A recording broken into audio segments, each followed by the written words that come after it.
Frank,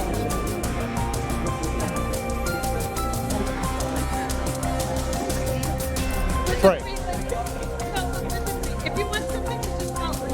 are you ready?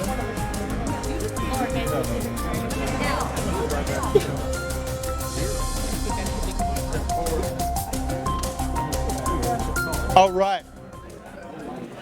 Welcome to the Des Moines City Council meeting. We're not quite ready to start, but we've got a very special event coming up this week, and I've got a proclamation to notice that, but I'm going to turn it over to my good friend Larry Davey and Linda Westergaard and talk about National Night Out. Larry? All right. Thank you, Mayor. So tomorrow night, August 6th, it's the first Tuesday of August, always a national night out across the country. Tomorrow we have 36 events, different locations. If you would like to, which I encourage you to find an event that's in your neighborhood and show up, get out and get to know your neighbors. That's all part of crime prevention, community policing. That's what this whole program is all about. So I would encourage you to do that. If you want the information as to where the locations are, you can get on the DMPD Facebook page and it will direct connect you to the city web page. And there's an attachment there that has a list of all of the events. So pick one up, pick a few out that's close to your neighborhood and show up. There's a lot of good food. I think everybody up here can attest to that. But basically, what it is, it's a night that we make the criminals aware that we are out there.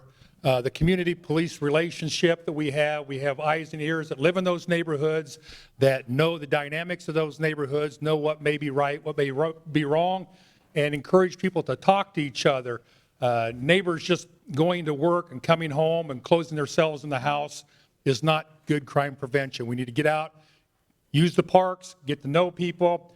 The more you get to know people, the better, the more investment you're going to have in your community.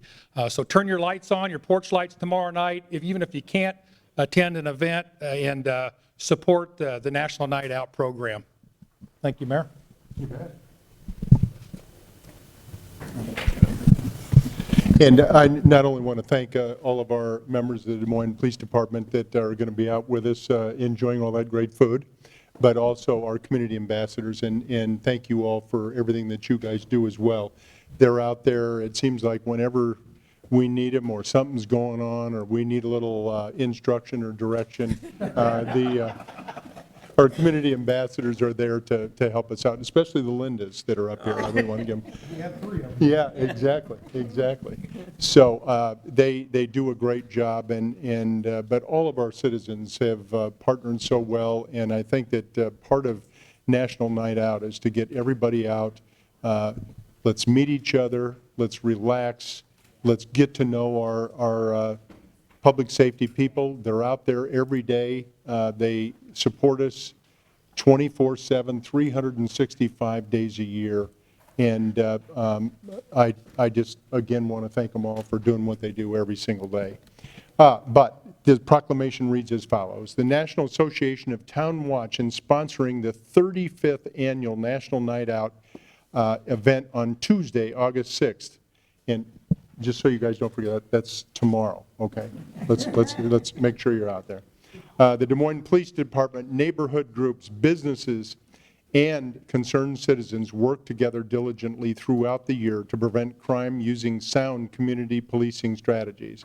And whereas neighborhood awareness, spirit, and cooperation are important themes of the National Night Out Project and are key components in fighting crime and crime prevention.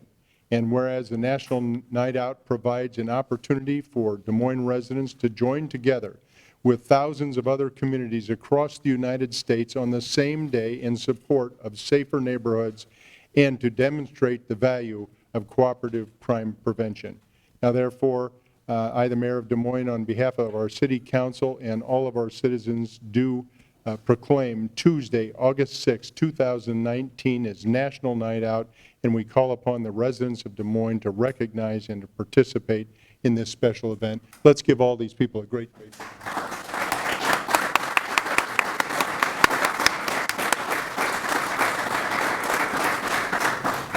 I'm going to let we'll get this out of the way so it doesn't get in the way of this gorgeous picture. You guys need to get up front. You Linda's and I'm going to get in the back. I'm going to get in the back.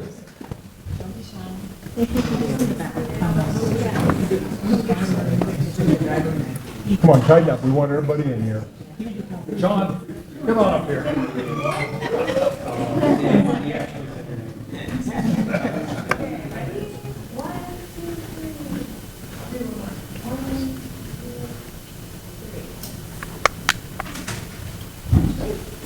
Thank you all.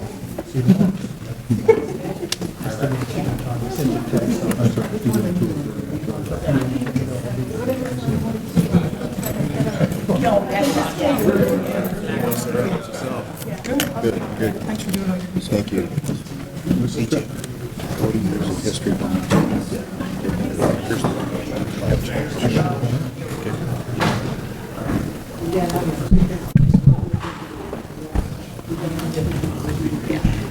We've got a couple of special people, Jim Duffy and Larry Lockridge. If you guys would step up here just for a second. I just want everybody to see these two young men. And, and thank them for the years and years of service that they've given, specifically in this case to history of volunteering in the city of Des Moines over 40 years, and Des Moines Youth Golf Championship that they have worked on and helped youth of Des Moines get out, enjoy the sport, and get to know our city golf. So they volunteered, they're tournament directors. Are you both retiring this year? Yes, We're both over 80. 79. No, you guys can't quit. You're too young for this. So, any rate, they have had literally thousands of kids participate in their efforts of youth golf in the city of Des Moines, and they have supported them and given us guidance and direction as to how to put a program together, and these guys have led it all these years. So Jim and Larry, thank you for your countless hours of volunteering on this and to help all of our youth understand and learn and participate in the sport of golf. And since they're retiring, we have a special recognition and want to say thanks and to both of you. And I think we've got a little letter we're going to give to you a little bit later, not tonight, but I wanted to, since we saw you guys sitting out there, want to make sure we let you know how much we appreciate everything that you've done. Let's give these guys a break.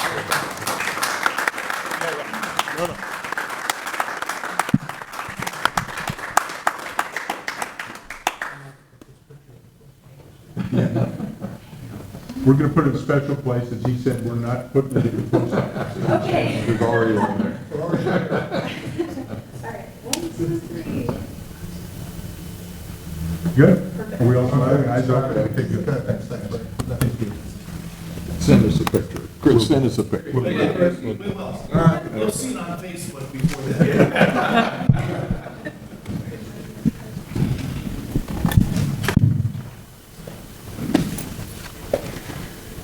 You know, this is sometimes not a fun thing to do, and I'm, for those of you that are not colorblind, I'm wearing orange again. And orange is a specific color that we wear, and we as mayors and a lot of citizens around the country wear when there's a significant amount of human life lost through gun violence. And over the last few days, we've lost a few people, and I just, prior to coming into this meeting, was on the phone with the mayors of El Paso and Dayton. And it was a tough conversation. And I just want everybody to know that, you know, of the 22 lives that were lost in El Paso and the 9 that were lost in Dayton, this is the kind of thing that we don't want to happen in the United States of America, or more specifically certainly in Des Moines, Iowa. So how do we all work together to try to make some things happen? So these tragic killings in El Paso and Dayton within 24 hours of each other, they require all Americans to search our souls and be honest with ourselves. No U.S. community is immune from such random violence that wreaks havoc on our families, instills fear in our children, and tears at the fabric of who we are, not only as a city and a family, but as a nation.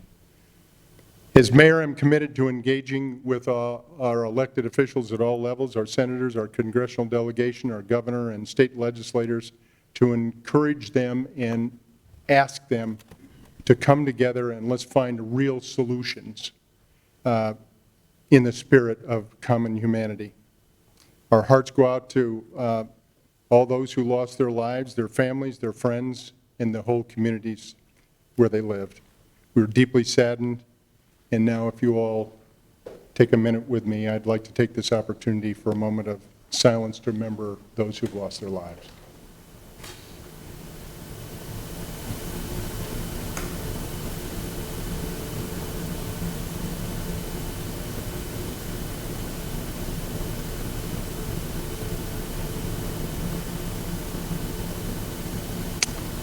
Thank you. We'll start our council meeting in just a minute.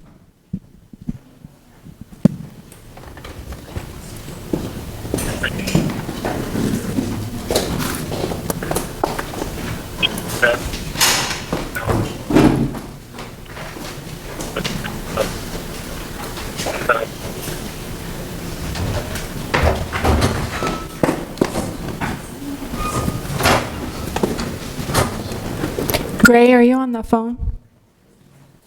Yes, I am. Okay, thanks. Patiently waiting.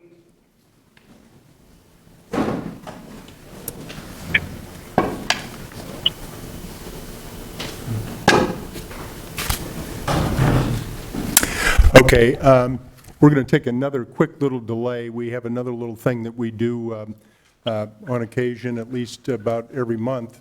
We're going to have a meeting of Municipal Housing Agency Governing Board today, and we're going to take up its agenda, which is a very short one.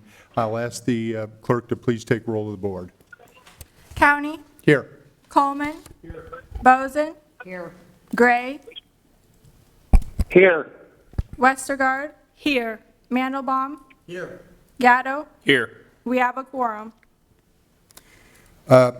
Item 2 is approving the agenda as presented and/or as amended. Move. Would you like us to? A voice vote is fine? Okay. All in favor, say aye. Aye. Opposed? Aye. All right. That was in favor, I think. Okay. Item 3 is approving a submittal letter of the intent to participate in the Rental Assistance Demonstration RAD program. That was included in Board Communication number 19-345. Is there anybody in the audience who would like to make a comment on this program? Move item 3. Item 3 has been moved. Any discussion? We'll ask you all to vote. Gray votes yes. 7 yes. All right, that's the only item on our Municipal Housing Agency Governing Board agenda this evening, so I'd ask for a motion to adjourn. Move. All in favor? Aye. Aye. Bill? Aye. All right, opposed? None? We said adjourned. All right, we did our National Night Out presentation. Mr. Coleman, if you're okay, we'll use our moment of silence as an invocation. You did a wonderful job, and I think we should leave it at that. All right, thank you. Let's call our meeting to order, and I'll ask the clerk to take roll for the Des Moines City Council. County, Here. Coleman. Here. Boson. Here. Gray. Here. Westergaard. Here. Mandelbaum. Here. Gatto. Here. We have a quorum. Item 2 is approving the agenda as presented and/or as amended. Move. Items have been moved. Any discussion, any amendments? Seeing none, all in favor? Aye. Are we? Aye. Oh, never mind. Aye. All right. Opposed? The agenda passes. Item 3 is approving the consent agenda tonight. Those are items 3 through 54. And I quickly have a couple of notes on that. Item 4N, 4O, 4T, 4U, 4EE, and 4FF, Councilmember Coleman votes no. Item 5, county votes no. Item 38, Westergaard wishes to speak. For those of you who are marking this up, this is a little out of whack here. Item 13 and 30, Councilmember Mandelbaum wishes to speak, and item 37, Councilmember Gatto wishes to speak. Again, these are items 3 through 54. Are there any other items that anybody in the audience would like to have pulled for further clarification or discussion? Otherwise, we'll vote on the balance, except for the ones that are pulled, is one item. Anybody have anything? Mr. Mayor, Yep. I actually made a mistake. I don't want to speak on item 13. I want to speak on, well, where is it? 12I. 12I. Yeah. Where, that's how it's numbered. You want Abigail? Yeah, That's 12I. 12I. I'll move the rest of it with 12I. All right. I'll move item 3 with that amendment.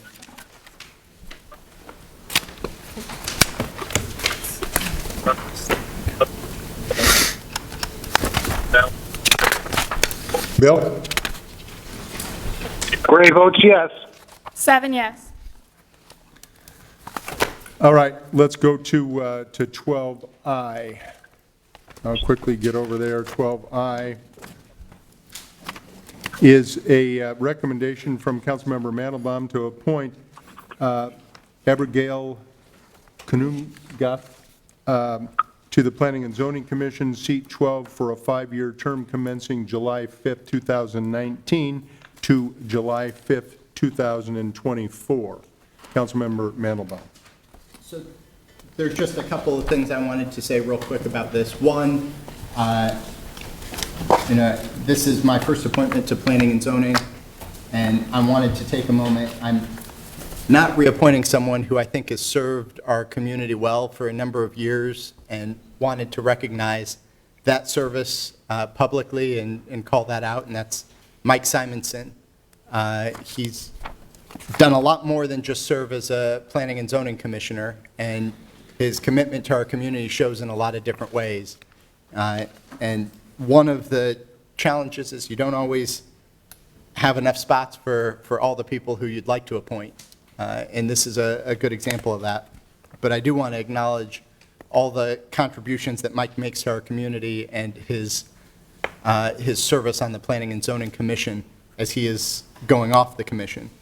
And then the other piece I wanted to acknowledge, one of the things I've talked about off and on is how it's important to me to get to gender balance on our boards and commissions.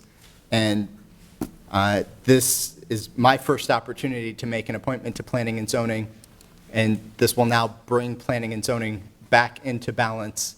And it wanted to acknowledge that, and I hope as a council that we can continue to work together in the future to address this issue across our boards and commissions. I think it's important, and I think it's something that if we work collaboratively, we can make sure we actually live up to that value that I think we all share.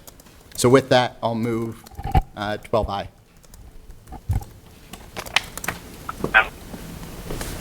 No, thank you. Gray votes yes. Councilmember Mandelbaum, that does, in fact, bring it into balance, and know that we have moved over the past number of years and committed this council to move in that direction. So thank you for your work to help us get there. Now, next is item 30. Again, Councilmember Mandelbaum. This is approving a support of high-quality jobs program business and financial assistance application to the Iowa Economic Development Authority, IEDA, on behalf of Helena Industries, LLC. Troy Hugan, Plant Manager, 3525 Vandalia Road, Council Communication number 19-353.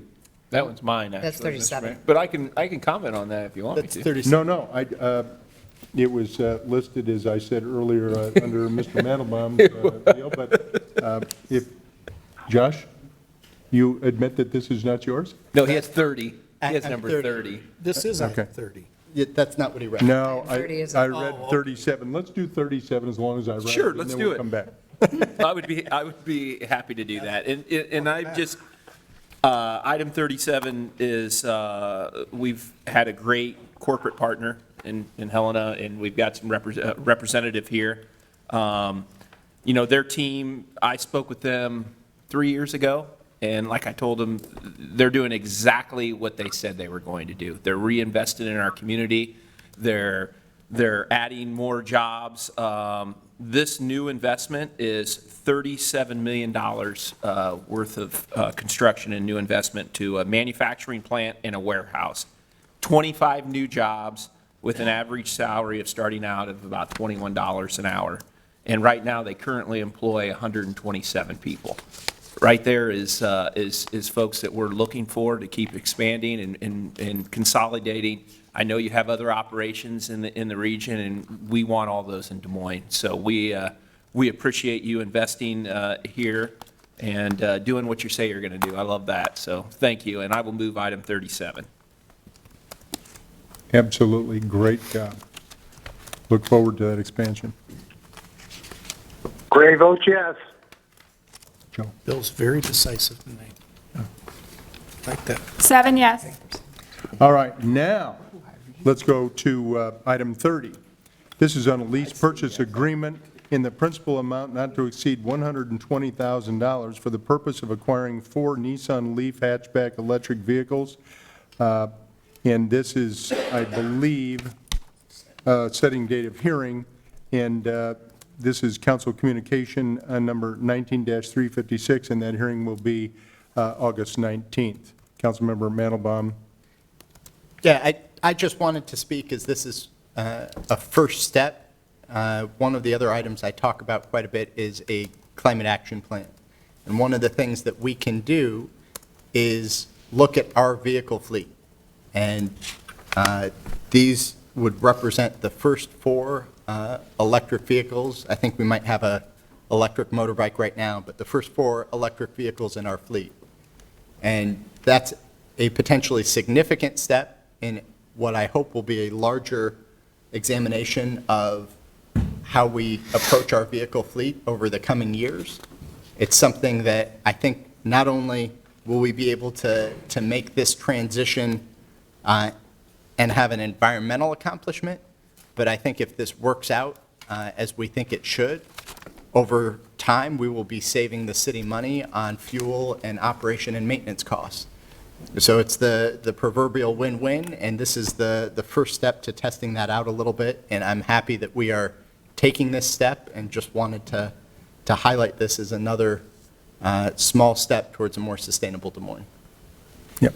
With that, I'll move. There- Item- I'm supportive. We're setting the date of hearing, I think, isn't that right? Yes. And so I have asked for just some additional information that I think Matt's largely provided me now, but you may have seen my questions and, the issues of building out the charging stations and others are what I ask about and those costs.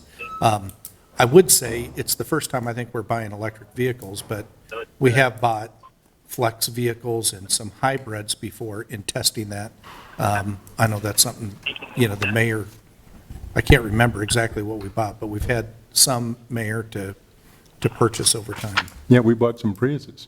And actually, the first department to step up was our chief of police, Bill McCarthy, All right. who, said, this is something we got to do. I'm with the mayor, we're going to move it forward. So I'm glad that we're moving forward and at least looking at other alternatives, and hopefully we'll look at, as Josh points out, all of our vehicles and get them as efficient as possible, and hopefully they'll be high performance and long-lasting. So thanks, Josh, for pointing that out.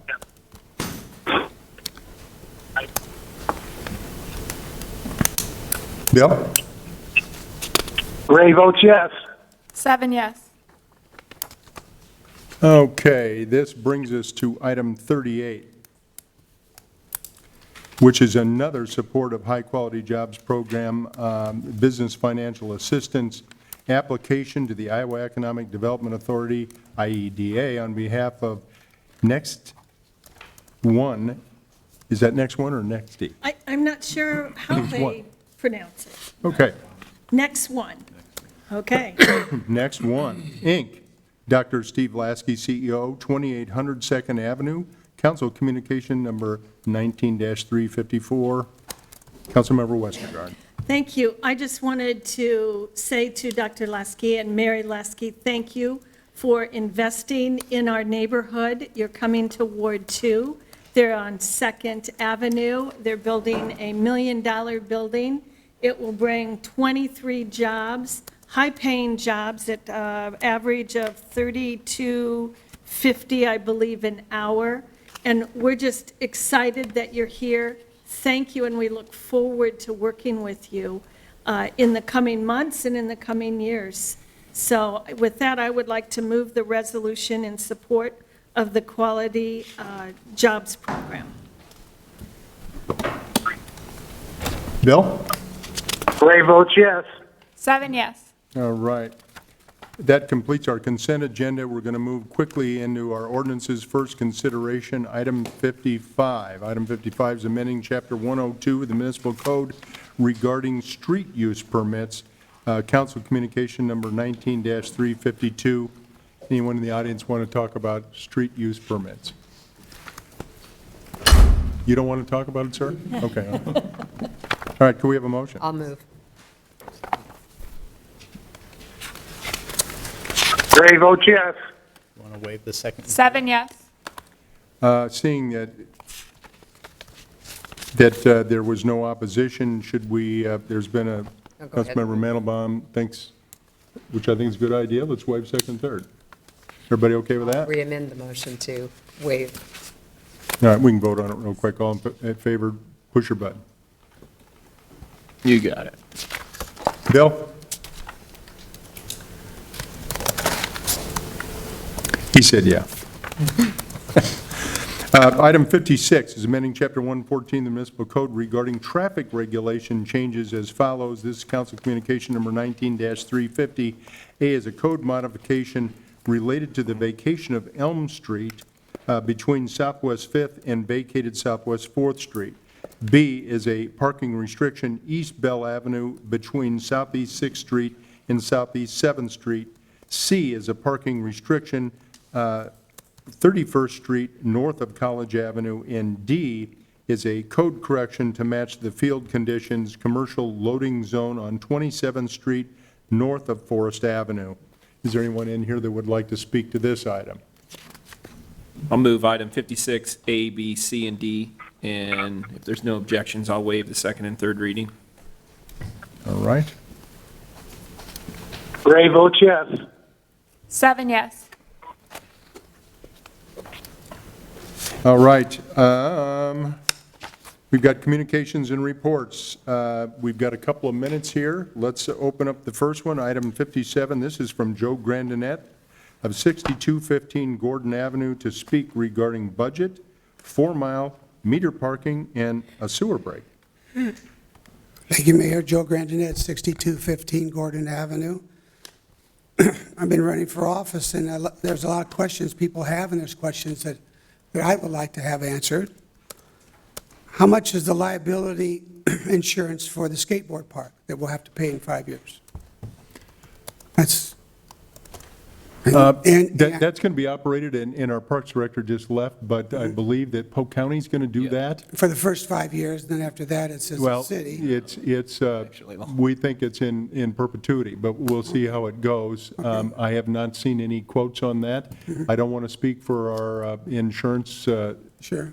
people, but that kind of a question should be directed, and we can get a response back to you from the proper departments. Okay. So, As I've read in the paper, 40% of our property is nonprofit. We don't collect any property taxes from them. Has it ever been audited, and these properties? And if not, why not? That's a lot of property that we're not collecting any property taxes from. And should we audit them? I think so, to see if it is a property that deserves nonprofit. Sometimes they might go out and buy rental property or start a business on the side under the umbrella of the nonprofit, and that's not what it's supposed to be for. So I'd like to have that answer. Yeah, if we and can to your find out. point, that will refer that one also. We do watch that very closely. We try to get some to pay in lieu of taxes, so we get a little bit of a pilot out of some. We're hoping that the people under the gold dome there behind you, that they'll step up and want to make some payment to us as well. Right. And we'll see how that goes. Okay. Last time you passed $9 million worth of projects. I was watching from home. How long does it take to pay for these projects for the sales tax and the property taxes? What amount of time frame? And when you had all the pieces of property up there, there were no direct numbers that I could relate to. Were they on the west side, south side, east side, north side? They were just projected amounts of money. I think that I should be aware of where you're going to go with these $9 million of projects and where to. And so that when people ask me this, I can give them an answer.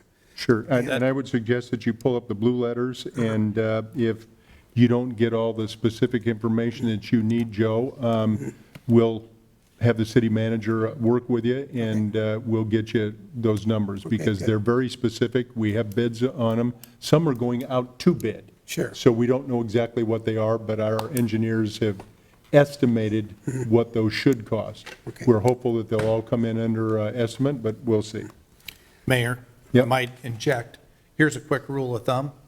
We're going to generate about $100,000 a day from the sales tax. So over a month's time, we'll generate about $3 million. These are rough numbers. Sure, that's what I want, yeah. And so it's going to take about 90 days. The good news is, each of those projects being paid for by the sales tax will mean no interest payments, whereas in the past, we've had to borrow money or bond and pay interest for 20 years. Walking around the neighborhoods, I was out of 4 Mile. There were a couple cones there. I had been there about 9 months, and I called it in, and they got the road fixed. But the people out in 4 Mile, they want to know, what are we going to do with the property out there? Are you going to have eminent domain for these pieces of property that are left and force the people out? Are you just going to wait till it floods? The majority of the people there, they don't want to be bought out. They want the sewers fixed so that they can stay. And accordingly, you would think that would be, if I owned a home there, I want to stay. You got my whole life investment there. So they don't want to be bought out, and they just want the sewers fixed so that they don't damage their property. I guess I'm just wondering what sewers we can fix when the 4 Mile Creek comes out of its banks. Well, There's, all the water's coming down from well, Maine. they have basins there, but they haven't been using the basement, as I understand it, We just put the new basins in when it flooded the last time. and it was not used. Well, it must not have gone over the bank to go into the basin. It's not like we're not using it. Well, that's not what I heard from the people out there, so, you Okay. know. Well, Joe, I'd like to address that because I've been very involved with what's happening in 4 Mile. And the people that were bought out, their homes were completely Yes, I destroyed. understand. They had no other. And we went through a whole Right. process where inspectors came out and inspected, and we purchased the homes that were damaged. And I agree with There all are a few people that are still in the floodplain. Right. Very few houses that they chose not to move, but that was their choice. I'm not aware of any sewer issues with them. They are concerned about what happens when it floods next Right. time, but many of those people, for whatever reason, and some of them were very personal reasons, that I'm aware of, that they chose not to be bought out. But everyone who has been in a floodplain that had damaged homes were bought out. Some of them stayed. There are others that are outside of the floodplain that might like to be bought out, but that's not what the city's doing right now. All of that information is in the blue letter because it's been very specific in the past. We have sold that land to Polk County, and Polk County will manage the 4 Mile, what's in the watershed area where we have purchased homes. Okay, thank you. And we'll be working with Polk County together to determine what's best for the use. But we will not build houses there again. Okay, okay. How much time? And know that probably for, what would you say, Linda, the last 30 years, we've been working on 4 Mile Creek, And we've got much better participation recently from a lot of the people north of us, Ankeny and Bondurant Right. and Alleman and those kinds of places, and to try to come up with a strategy to slow the flow. But unfortunately, And all as of we them that- see the kind of events like we did last year, June 30th, you get a dump of 10 inches in 3 hours, it fills up more than the sewers, and it fills up that creek to levels we never, ever would have expected it to exceed, but they do. So it's sort of a new reality that we have to deal with, and a lot of that is because of climate issues. But that's a longer, deeper, wider subject than we want to go into tonight. But if you've got 4 or 5 hours, someday we'll Sure. hit And the high points. If I could just add one thing, in the last year, Polk County, the City of Des Moines, the Soil and Water Commission, we've all worked together. And there's an item on tonight's agenda for an additional oxbow. We've put in 2 oxbows south of Easton Boulevard that will help with flooding. It's empty now, you're Yes. right, because we haven't had flooding. But when it does flood, we'll be prepared to handle that.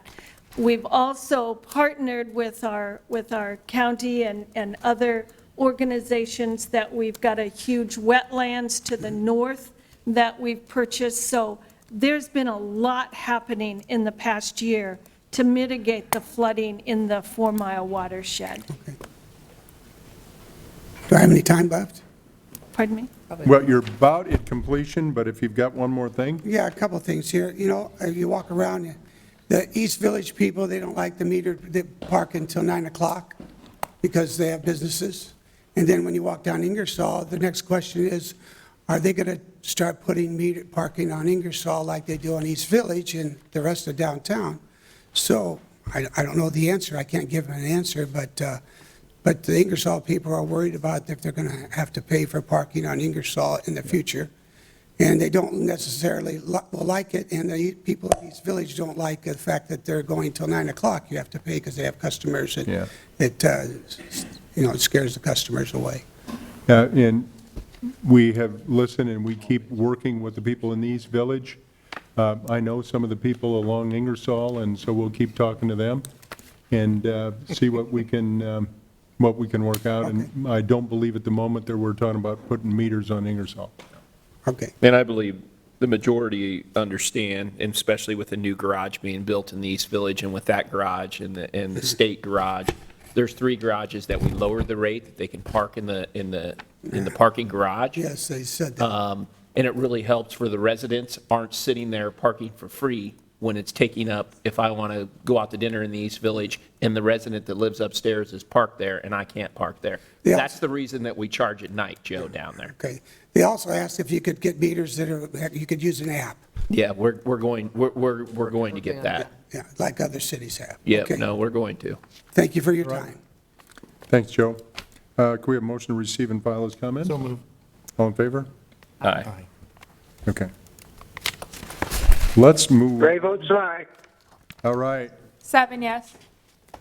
All right, let's move on to the hearings, and note that it is 5:09.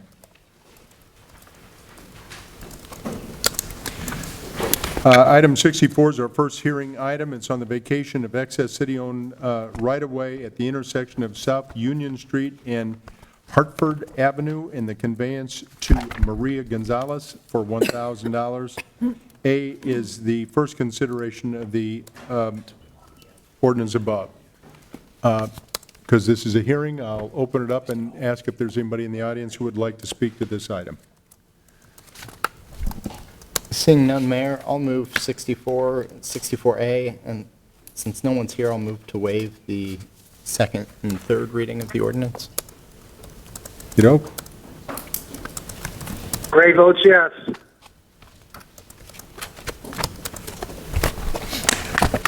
Seven yes. item 65 on the vacation of a portion of 8th Street right-of-way located east of and adjoining Enos Avenue and the conveyance to the Des Moines Area Community College for $11,250. A is the first consideration of the ordinance above. B is the final consideration of the ordinance above. The waiver is requested by DMAC and requires 6 votes. Let's go ahead and open the hearing. Is there anyone here to speak to this piece of property up near Des Moines Area Community College. Seeing none, Mayor, I'll move 65A and move to waive the second and third reading as well. All right. Gray votes yes. So essentially, you're doing 65A and B, right? Yeah. If there- Oh, there's a B. We don't have B. I'll move the B. No, you're good, you're good. Which was to You're waive good. the second and third, All right, we got 7-0, I think. Joe? I'm sorry. 7 yes. Sorry. All right, item 66, on the conveyance of excess city-owned property located in the 4 Mile Creek floodplain to Polk County Conservation Board for the 4 Mile Creek Greenway project. And Joe, this is addressing a little bit of what you're talking about. Anybody here to speak to this item? Seeing none? Polk County is here, Conservation Board. Doug, thanks for coming. Doug's here. Anything Thanks, you wanna He's just here in anticipation, so why don't you move it, and then he doesn't have to say a thing. I'll move it. I'll let Linda. I will gladly move this. They've done a great job. Again, it's one of those partnerships that we have with the county and the city, and we're all working together, and I would gladly move item 66. All right. Gray votes yes. Doug, if you want, hang out. We're going to have a good time. Or you can go. Item 67, on the conveyance of an underground electric easement in the city property located south of Interstate 235 between 2nd Avenue and the Moines River to Mid-American Energy Company. Is there anyone here to talk about this? I'll move item 67. Okey-doke.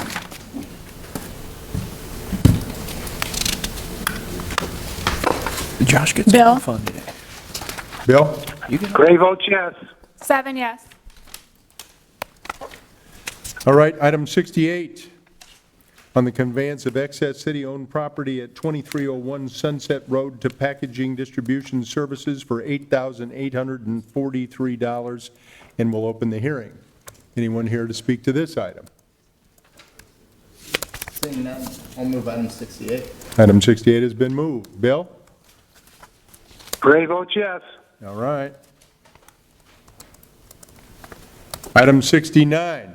These are items regarding property in the 3301 block of East 56th Street to J. Larson Homes LLC and QSL Development LLC, represented by John Larson, officer. A is amending the Des Moines, or Plan DSM, creating our tomorrow plan future land use designation from low-density residential to medium-density residential to allow the property to be rezoned to a limited R3 multifamily residential for the development of 63.87 acres of agricultural land to be developed in phases for single-family residential subdivision with future possibility of townhome units and multifamily residential apartment dwellings subject to a maximum density of 12 units per acre. B is a hearing to rezone the property from A1 agricultural to limited R3 multifamily residential. C is the first consideration of the above ordinances, and D is a final consideration of the ordinances above. The waivers requested by the applicant and requires 6 votes. Let's go ahead and open the hearing on 69, which is property asked to be rezoned at 3301 block of East 56th. Anyone here?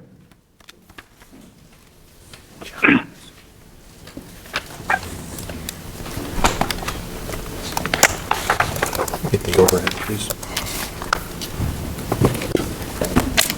Honorable Mayor, members of City Council, my name is Brent Culp. I'm with Snyder & Associates at 2727 Southwest Snyder Boulevard in Ankeny, Iowa, representing the Armstrong property. John Larson is the owner-developer with me this evening. What we have before you is the current concept that we presented to Planning and Zoning. I'll walk through that. We're at East 56th Street, US Highway 65 bypass. There's an existing church. We have a large transmission and gas main easement that kind of bisects the property in half. We're looking at single-family detached west of the pond and west of the overhead transmission lines. And then over in this area would be a high-functioning special needs project that John has worked on in West Des Moines, and then filled in with townhomes north of the floodway down through there. We've worked with WRA with the extension of a sanitary sewer that comes up, works into our property, and then works out and services to the west. So we have sanitary sewer availability. We have water out on East 56th Street. We've met with the Parks Department and are working on a trail access to connect to the existing trail and bring it up in through and to our property. We worked closely with staff as well as the planning and zoning at the planning and zoning meeting.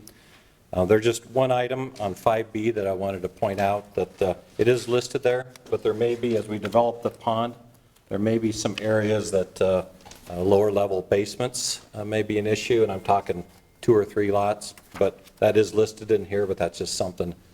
Speaking with Eric Lundy today, he asked me to kind of bring that up to the council. We don't want that, we don't foresee that. John builds his homes with basements, but just if the dam height, the overflow, and then the normal pool elevation becomes an issue. We've met with and spoke with the property owners to the west. Karen Armstrong, who's selling the property, lives on the north parcel, and another gentleman lives on the south. We'd worked with him, understanding his drainage that comes down across and into our pond, as well as the drainage on the east side of East 56th Street.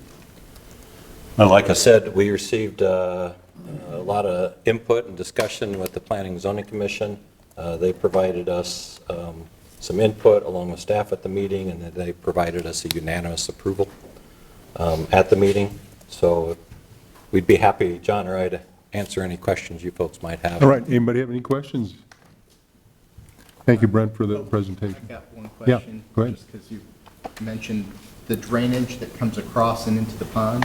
Looks like there are homes that, how is that drainage flow? I mean, are we going to, when it dumps 4 inches, is that going to go straight into We would one of those homes? Yep, we would manage there's really 2 basic locations. You can't see on this exhibit, but it's down through here, which we have the outlot, and then the outlot would come over. We'd manage it with internal storm sewers and also providing a clear flow path for the larger storm events. And then there's another smaller area here that we'd also bring into that outlot. So we reserved areas where we wouldn't have lots trying to sneak it between a couple homes.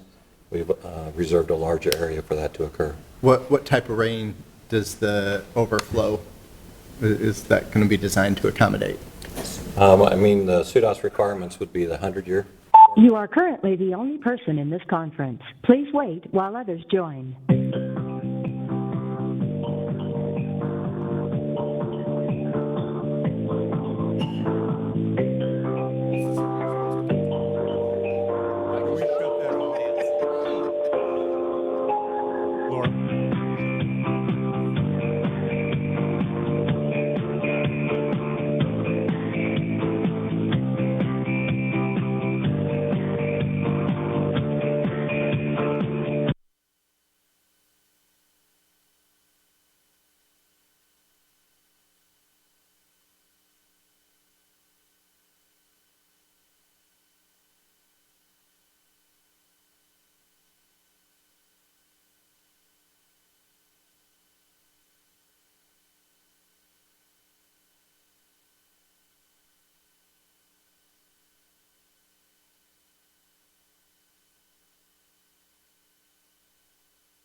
All right, and we'll wait to get back some of that information, and hopefully you'll work with engineering and with our development, and we'll get this as we move forward.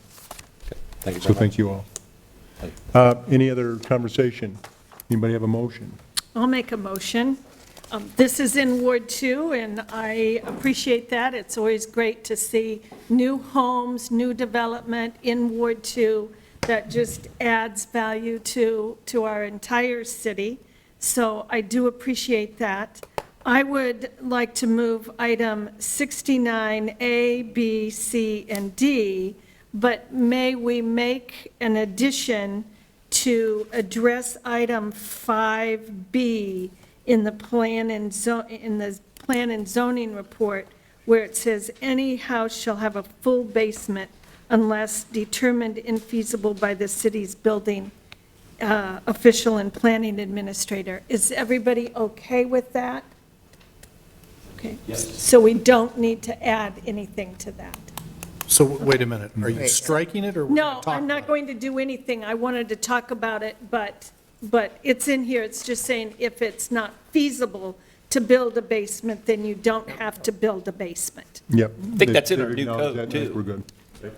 I mean, if it says Yeah. that. Okay, So he pointed out, I just wanted to make sure everybody was clear that if it's not feasible to build a basement, you don't have to. So that's my motion.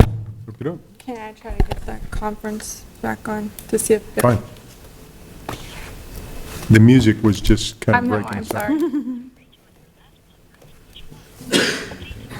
Yeah, Coleman was dancing, but, Yeah, a little jig. I was. I'm not a very good dancer. no, you were doing a heck of a job down there. Good enough for council work.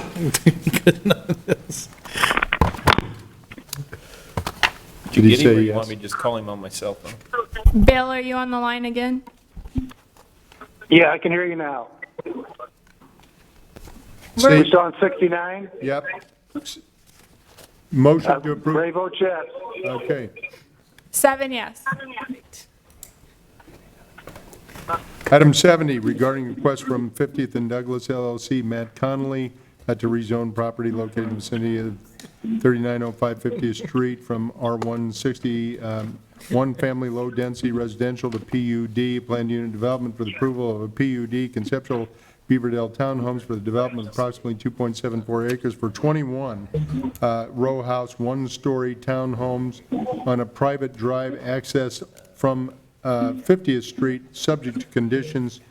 The motion actually here is to continue it to December 2nd at 5 PM. That's it, it's perfect. Anybody here to speak of this, moving this discussion to December 2nd? Seeing none, could we have a motion? Did you move that? I moved it. All Okay. right. Let's vote. I was like, Is Bill still on? Yeah, so I'd like to bring some closure to this, too. I think this has been continued for about a year now, so I'm going to have a nice coffee with Matt somewhere down the road, but Ray votes yes. Mr. Coleman? yeah. You moved it, 7 so I yes. figured you were there, but. 71, a request from Sandco Properties LLC, Matt Gritbrook, officer, to rezone 5092 East Broadway Avenue from A1 agricultural to limited M1 light industrial to allow the expansion of existing sales, service, warehousing, and distribution uses in operation at the adjoining business at 4975 Hubble Avenue, subject to conditions. A is the first consideration of the ordinance above, and B is the final consideration of the ordinance above. The waiver is requested by the applicant and requires 6 votes. Let's go ahead and open the hearing. Is there anyone here to speak to this item? Again, item 71, Senco Properties. Seeing none? With that, I will move item 71A and B. All right. Mr. Gray? Pretty good Ward 2 night. It's a Yeah. huge Ward 2. Good for you. Great night for Ward I 2. feel like Ward 4's been cheated tonight. Bill, are you on there? Even on her project, you had to brag up Ward 4. the I did. project. Well, I mean, come on. Okay, 6-0. He Bootstraps, huh? You know, I went out Got of a town glass for of a water. week and I get nothing. And we have more to come, so. Another I one. see that. Item 72, and these are items regarding property at 1424, 1428, 1432, and 1436 East 25th Street and 2323, 2425 Hubble Avenue, 2425 Hubble Avenue LLC. Todd Mendenhall is the officer. A is amending the Plan DSM, creating our tomorrow plan future land use designation from industrial to low-density residential. B is a hearing on the rezoning of the property from PUD, planned unit development, to limited R160, one-family, low-density residential, and to amend the Townsend Engineering PUD conceptual plan to allow the property to be removed from the existing PUD and be developed for single-family residential dwellings. C is the first consideration of the ordinance above. D is the final consideration of the ordinance above. The waivers requested by the applicant requires 6 votes. Anyone here to speak about these various addresses along Hubble Avenue? This young man is coming up. Give us your name and address, please, sir. Good evening. I'm Doug Saltzgaver, Engineering Resource Group, 2413 Grand Avenue, Des Moines. Also here is Todd Mendenhall, the owner of the property. Try to be very brief. This is the Townsend Engineering site, and what we want to do is take out and rezone 6 originally platted single-family lots and convert them back to single-family use. The owners had a number of issues on those vacant properties that people were using it as a dumping zone for couches, refrigerators, trash, and he thought converting them back to owner-occupied single-family would be the best use and help generally police the area. And with that, I'll answer any questions you may have. Anybody have anything? Doug, thanks. Good to be converted. All right. Seeing no one else, do we have a motion? Yes, we do have a motion, and I just want to thank Todd and Doug for working on this. I'm glad to see that we're going to turn it back into single-family homes. That's a real addition to our neighborhood, and it brings vibrancy, so thank you very much. With that, I'll move items 72A, B, C, and D. Is Bill on? Or no? Bill, are you on there? 6, yes. Yes, I vote yes. Oh, sorry. 7, yes. 7, There's a yes. delay. It's part of the delay. He's a long ways away. Item 73 on a proposed 2019 analysis of impediments to fair housing for the U.S. Department of Housing and Urban Development HUD Consolidated Plan, Council Communication Number 19-331. All right. Chris Johansson, Yes, I vote can you give us Evening, your Mayor. name and address and all that? Mayor, members of council, Chris Johansson, Community Development Director. Just thought I'd give you just brief background on this item. This item comes up about once every 5 years. It's a part of our HUD consolidated plan, and it is a requirement for our federal funding that we do receive. 2 years ago, back in 2017, we did collaborate with the city of West Des Moines and the housing agency, where everyone agreed to work together to create an analysis of impediments for the region. The analysis of impediments was written by city staff. We did obtain technical assistance from HUD, where they were able to provide free consulting to help us through this process. And we did put together a steering committee that helped propose what the recommendations that come out in themes and goals will be. The steering committee put together a lot of work over the last couple of years. Just wanted to give credit to those that did help, the City of Des Moines, City of West Des Moines, the Housing Agency, Polk County Housing Trust Fund, the Polk County Housing Continuum of Care, Capital Crossroads, and DART also participated in the process. The fair housing issues that we did have in the plan and those solutions were determined from existing plans. We've had a lot of planning work go on in the community over the last several years. We did want to look at existing work that was done. Looked at Plan DSM, the Bridging the Gap series. The City of Des Moines did a housing needs assessment, and there was a one economy report that was done as well that we did take into consideration. So the report did come up with 9 goals that are kind of divided amongst 4 different themes. So I just want to remind you what those 4 themes are. Advance equity with education is the first goal, first theme. Second is to promote affordable housing. The third theme is to implement local government policies to encourage social equity and mitigate disparate impacts. And the final theme is implement other policies and practices that reduce disparate impacts. So this does get submitted to HUD. It'll get submitted with our 5-year consolidated plan. We've just began work through that process. That document will come back to council in November for approval. And that sets out how we're going to utilize our federal funds, which includes our community development block grant funds, our home funds, and our emergency solutions grant funds we get for our homeless programs. And that will be over the next 5 years. So starting in calendar year 2020 through the end of 2024, that planning document guides how we spend those. So I just want to give you kind of a big picture overview. I think we might have a speaker tonight, so I just want to give you a little background on what went in to put this together, but also to remind you all Anybody have what any it is. questions of Chris? Just one, I'm not sure if this results in like a score like other, but how have we been scoring? And Every year, the CAPER that usually annually shows up on the council agenda, that's kind of our annual performance evaluation report. That gets submitted to HUD, and we just report back on how we're doing on meeting these goals. We don't get a score on it, but it's something that we do report on every year. Okay. So through this, there is kind of a matrix of different steps that we're going to take steps towards improving these areas, and that's something we will report on annually. Through No our score. strategic planning process, we talked about the source of income. Yes. Yep. Did that get built? That's into the in plan? here. That's in Okay, here. good. Yep. Yep. Okay. Chris? Can I just ask, is this, we're also talking with all of our partners, so this isn't just Des Moines? No. It's all the No. metro area? We used, it's all those that receive HUD funding. Right, So it's okay. really just us and City of West Des Moines. Okay. Good work. I'll move item 73. I think there might be a speaker. All right, item's there been is. moved, but we'll see if there's anybody here that wants to speak.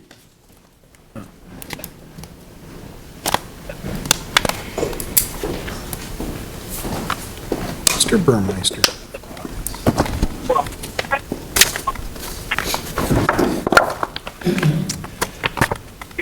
Mayors and members of council, my name is Eric Burmeister.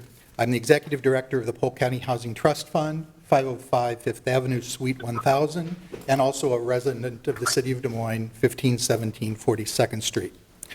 We all know that there's been quite a bit of discussion in the City of Des Moines regarding housing lately. We have a new source of income ordinance, a workforce housing study, a proposed new zoning code, and a new neighborhood redevelopment strategy called Invest Des Moines. The purpose of my comment tonight is to make sure that the analysis of impediments and analysis of fair housing report delivered to you today doesn't get lost in all of the other activity. Every 5 years, the Department of Housing and Urban Development requires the City of Des Moines to make a focused effort to identify circumstances in our city that are barriers to those folks protected by the fair housing laws and from benefiting from everything that this community has to offer. Recent guidance and data from HUD has allowed the city to take a more nuanced look at these barriers and to better suggest strategies to eliminating the barriers. The report in front of you is rich with that data. Unfortunately, the data exposes significant inequities in the housing opportunities in Des Moines. Combined with the information in the One Economy report released 2 years ago, the analysis of impediments paints a stark picture of economic and racial segregation within the boundaries of the City of Des Moines. If you haven't read the report and studied the many maps and infographics, I urge you to do so. It is a portrait of our community. Since my almost decade-long involvement in affordable housing, the Polk County Housing Trust Fund has consistently supported regional approaches to housing equity. We still very much do. However, discussion of housing opportunity too often turns to the shortcomings of others. Addressing Des Moines' shortcomings can't mean just requiring others to do more. We need strategies to address the situation within our own borders, and this report requires us to do that. Your recent approval of the source of income ordinance is a first big step in addressing Des Moines-centered messages and strategies. The ordinance requires that all landlords open their property to holders of housing choice vouchers. Landlords can no longer pick and choose which properties welcome voucher holders based upon their geographic location or the demographics of their market rate tenants.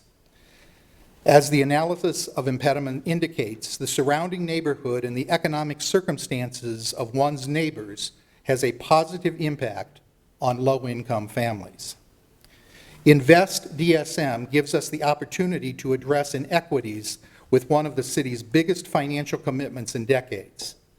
The resources directed by the city and the county over the next 10 years can open affordable housing opportunities in neighborhoods identified by your consultant CZB as up and coming. If Invest DSM limits its financial investments to those residents who are currently living in those neighborhoods, it misses an opportunity to invite our low and moderate income residents to come aboard the rising boat. Failing to pledge tax dollars for new affordable housing options in these targeted neighborhoods would actually magnify inequities that exist within our city by locking out communities of color out of these new assets that are being created with city resources. Finally, the single-family provisions of the proposed zoning code. This is not the hearing scheduled for comment on that document. However, know that the analysis of impediments does have much to say about that, especially the benefits inherent in our new and future greenfield development. It is those benefits, new housing stock, new infrastructure, new schools, parks, and high-income neighborhoods are proven time and time again to produce better outcomes for our children of color and to improve the financial prospects of their parents. The proposed code must affirmatively, transparently, and measurably provide these opportunities. In order to meet Des Moines' obligation to HUD, we must aggressively adopt Des Moines-centered strategies to address the demonstrable historic inequities in housing. Thank you for your consideration of this important issue. Be glad to take questions. Eric, where is that study that we can go get it? The analysis of impediments? Yes. No. Is it? It's on the city's website. Okay, I was thinking there was another study. Let me go back and read it. I'll find out. I'll Okay. call you if I have a question. So, I'm sorry, I have a question, we could take it offline too, but I'm curious about, one of the things I've struggled with in the broader conversation is the affirmative step related to Greenfield, because I'm not sure what that is. I've toyed with ideas of requiring a mix of housing in any Greenfield so that you have row house, various single-family. I mean, what is that affirmative step in the Greenfield? It can look like any number of things. It can look like that inclusionary program that you just talked about. It can talk about reducing barriers to building all kinds of housing, so that the market dictates the housing that's available. It can talk about making sure that if there are city programs that are available to assist with down payment assistance or other incentives for folks to live in certain places, that they don't just include incentives for higher income folks, but they include incentives for families of all income levels. The report it was the One Economy report. The One Yeah, Economy. that's what I was going to, Well, the One Economy report was released about 2 years ago by the Directors Council. What you're I understand approving here tonight is a report that was produced by the city of by the city of Des Moines and West Des Moines jointly, along with the committee that Chris mentioned, that HUD requires in order to continue to receive HUD funds for housing.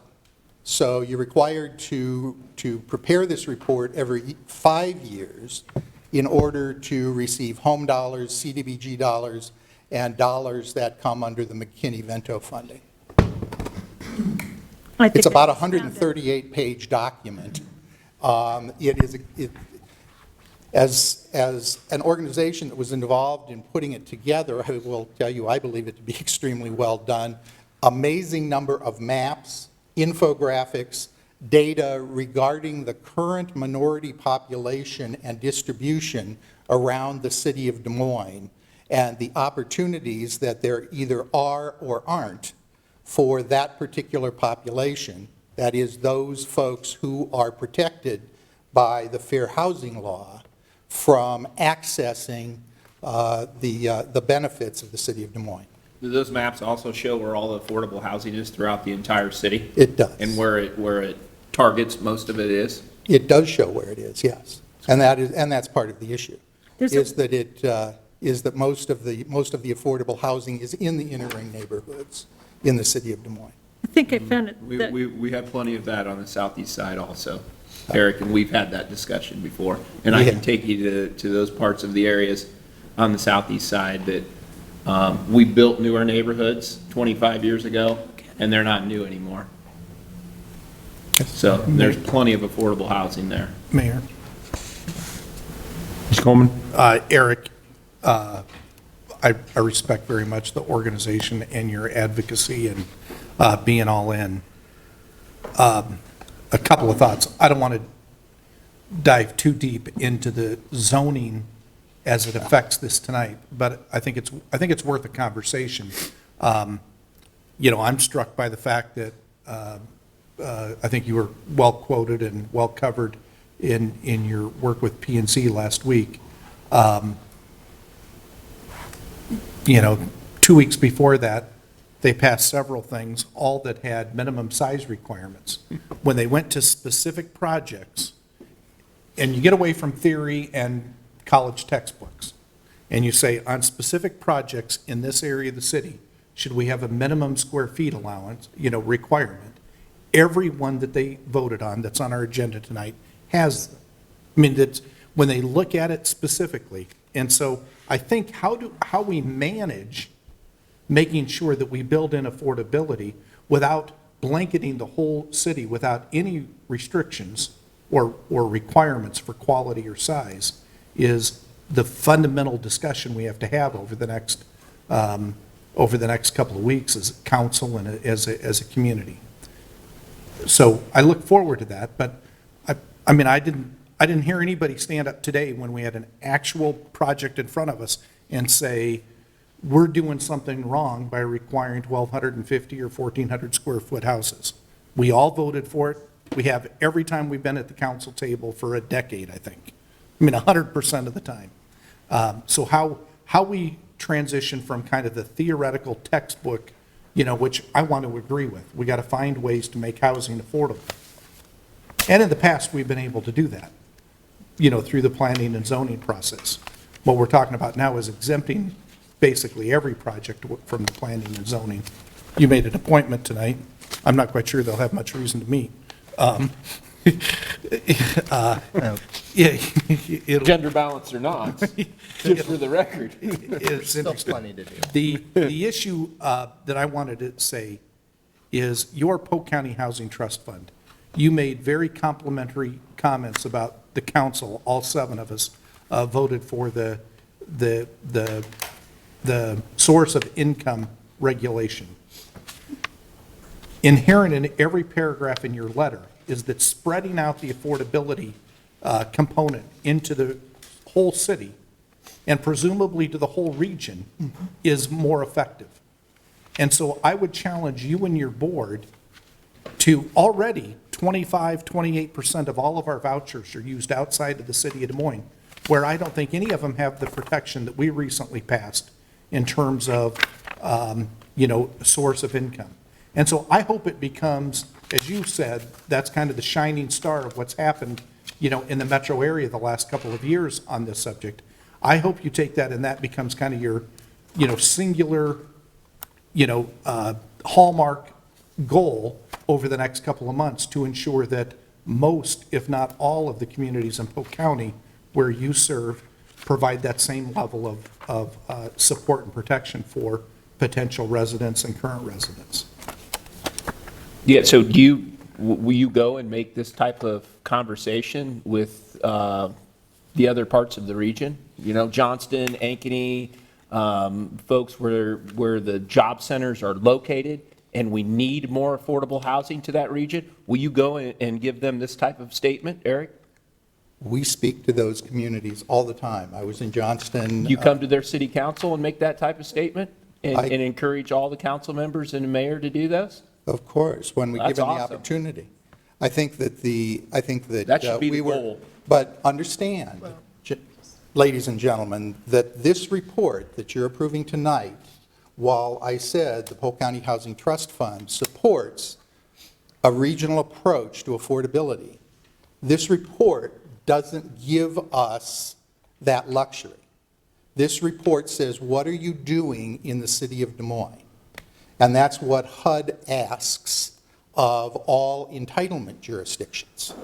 And so in order to receive the federal funds, the report really focuses on what's happening here in our own community. And so while there are lots of discussions that can be had about regionalism and about the need for others to step up, the context of this report is within the city boundaries of the city of Des Moines. Well, and I would add, I think it's our responsibility to lead this discussion.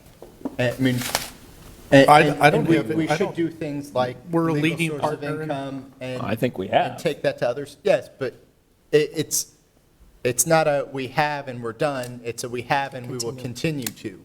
Absolutely. And it's thinking about strategies in a comprehensive way. Hopefully, this report will help with that. It's thinking about how there are subsidies, how we want to subsidize affordable housing, how we subsidize housing in decisions that we make or don't make. Because there are lots of pieces put into that. I mean, there are a lot of things, and one of the frustrations with some of, or at least my frustration with some of the code discussion, I think one of the most important steps that we can take as a community for affordable housing in the coming years is the density along our corridors and really focusing on high-quality, mixed-income housing, inclusionary housing on corridors that adds density and provides really good affordable opportunities integrated in with what might be higher income, a range of incomes, but that to me is one of the biggest contributions that we can make, and if we do that right, it'll help make our transit system more, our transit system work better, it'll make our community more vibrant, because that density is part of what creates nodes within a community and destinations, and that piece is really in the code, and we should be elevating that piece. And that's something to be proud of. And it's thinking about strategies like that and how we perhaps put dollars behind that strategy to make it a reality, too. Well, I think the code in that case is catching up with the policy of the council, which is we've changed our abatement program, we've changed our approach so that the nodes and corridors, especially as you leave the core on the bus routes, is where we want high-density development. And that's, we put our money where our mouth is by increasing the economic incentives for those and taking it away from everywhere else so that development would flow there. It hasn't worked quite as well as I would have wished, but, I mean, we're talking about, hundreds of thousands of dollars of subsidy in our policy that the zoning ordinance only catches up to. Absolutely. All right, anybody have anything else? I was just going to say, I think it's the balance, and I think from what people have experienced in the past, where it was the concentration, it really hasn't served. We have low affordable housing with no transportation. So we do, to your point, we need to be very careful on how we're addressing, where we're putting it, and get a balance so that we have the combination, whether it be new development, rehab, infill, whatever we're doing, there needs to be a balance and an opportunity. And I do think, and I appreciate the regional, because I brought up the regional, I think we have to look at, when you're talking about the total picture, I appreciate this report, but I still think we have to look at a total picture of our metro area, because metro is, we are all one working together to support and serve the people in need affordable housing. So while this report is centered on Des Moines, we do work with West Des Moines. We should, and there's, like you said, there's vouchers going everywhere in every community. They might not know it's there, but it is there. And so hopefully actions we've taken will force some of these other communities to look at things in a different way too. I love the whole idea about the corridor, and I think that we should, I absolutely think that's a wonderful thing. But right now, you and I share one of the main corridors in the city, and that's all I see is buildings closing up. So I think that we need to focus maybe more where there's transit and there's a corridor. Right. And we need to focus on that corridor where buildings are becoming vacant daily. That you and I share a boundary that needs some attention, and maybe we need to look at some tools in our toolbox to incentivize and be able to make that better for our city. Well, and to me, that corridor is an opportunity, right? Absolutely it is. I mean, I would love to see. Huge opportunity. As properties redeveloped there, I'd love to see mixed use, mixed income. I agree. More dense development than we've had in the last round. And I think that would benefit the entire city as well as that corridor. So my hope is that, and there are challenges, because there are all sorts of things that come to us that don't necessarily accomplish those goals, and folks that ask us to make exceptions to that all the time. And it's sticking to those principles, it's pushing on ideas of mixed income and pushing when there are projects, and if that maybe means a slightly better incentive to get all of what we want when there's a piece that would otherwise be missing, then we need to do that, and we need to push to make that part of what happens. All right, anybody have anything else? If I can just make one more comment. A couple of things. One is at least to make sure the council understands that the Polk County Housing Trust Fund has not made a public comment on the new zoning code to you. We will make that at your first public hearing on that. So to the extent that anyone seems to think that we've made a particular comment on that, we have not. To the extent that I go back and I remind the council, this report is only marginally about affordable housing. This report is about racial segregation. Affordable housing ties into that because we know that most of our communities of color are the communities that need affordable housing. But what HUD is looking for in this report is not our affordable housing policy. It's looking to see how the community is doing in desegregating the city so that all folks, regardless of their race or their national origin, are able to find places to live in neighborhoods that they choose to live. Thank you. All right, thank you. We've got a motion. It's been moved. Bill, you still on? I sure am, and I vote yes. All right. 7 yes.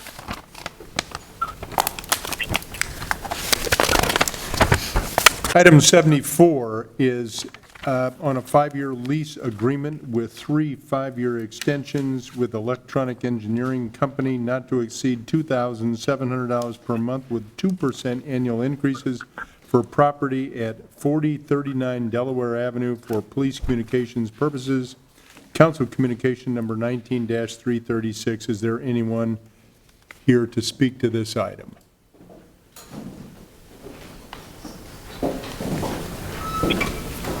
Seeing none, I'll move item 74. Gray votes yes. All right. Gray votes yes. All right, we got 7 yes on that one, and let's note that it's 5:56, and that completes our hearing items. Takes us back to item 58. Item 58 is, again, communication report, this time from Sharon Jenkins Wells of 1431 East 19th Street to speak regarding affordable housing, additional application fees, and restriction on ex-offenders. Sharon?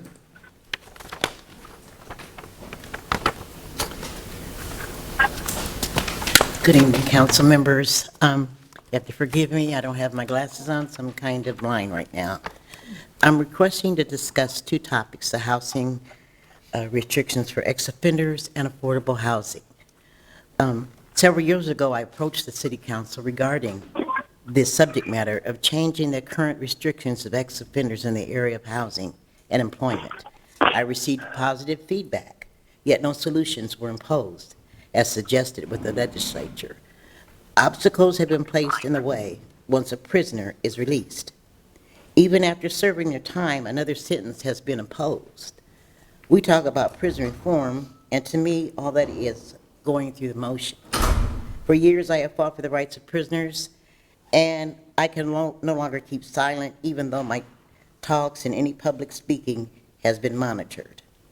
Why, if a person is a nonviolent upon release, what threat are they to the community? This is my question to you. There are prisoners who have DUIs, property crimes, financial crimes, and the way the state of Iowa is going about it places the prisoner with hopelessness and despair. Double jeopardy, I call it, and it's unfair. It's also illegal. I am pleading with you to give us another chance at life. In most cases, one is placed on parole and met a supervision. Once that is fulfilled, they have their freedom, but the stigma of being rejected still remains. You might say, once a criminal, always a criminal, but common sense will tell you many people have committed crimes, never seen a prison door. They live with no restrictions, so I'm pleading with you to address these issues. My next topic is affordable housing. Des Moines rental prices have gone real sharply. The wages that are paid make it impossible to live a decent life. I could not believe the rent being charged for old warehouses and buildings which have been restored. Review the list for yourself. Now there has been another addition which no one can explain. You pay an application fee, security deposit, and now an administration fee, which is non-refundable. My question to you, what is an administration fee? And most landlords are requesting this. Why is this additional fee for rental property being required, especially if it enhances your rent and moving costs?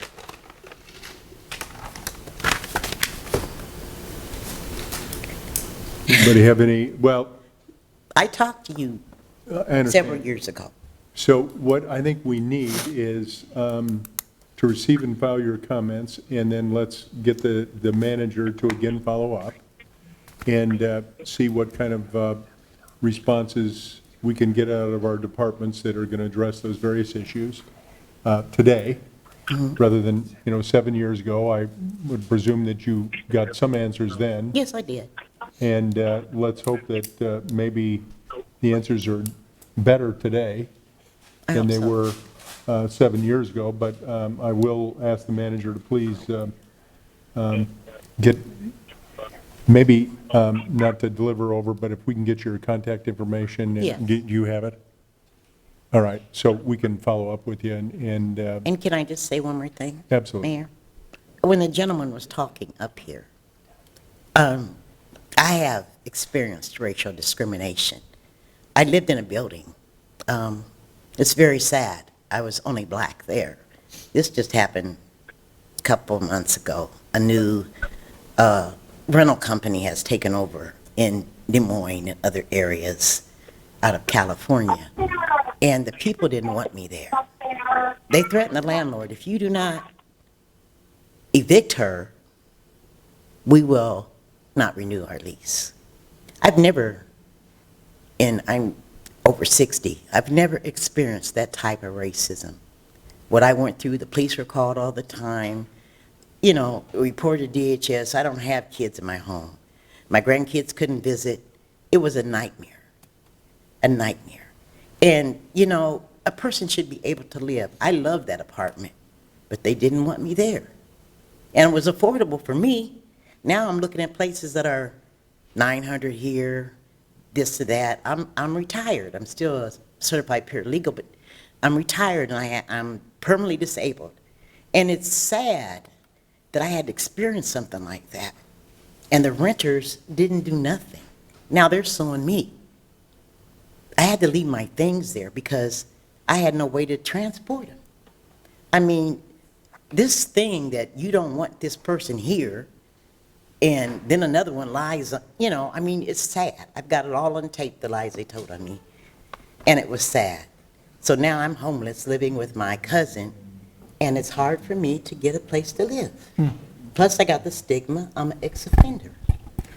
Chris, would you talk to her for a couple minutes and get some information? It sounds like maybe we got something we ought to look into. I thank you all. Thank you for coming and sharing. Thank you. I Sorry. enjoyed your meeting. Good input, good counsel. It's improved. Right, I didn't see him here, so. Civil human rights, right? All right, so if we get a motion to receive and file her comments. I wonder if he was thinking about the housing opportunity too. You moved to.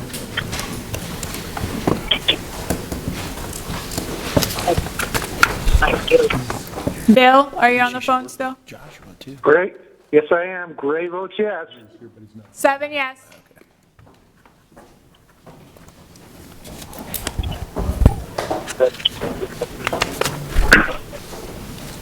All right, takes us to item 59. Item 59 is from Jenny Kleiss of 2505 47th Street to speak regarding 47th and Holcomb construction timeline and requesting a neighborhood meeting to communicate the information. Jenny?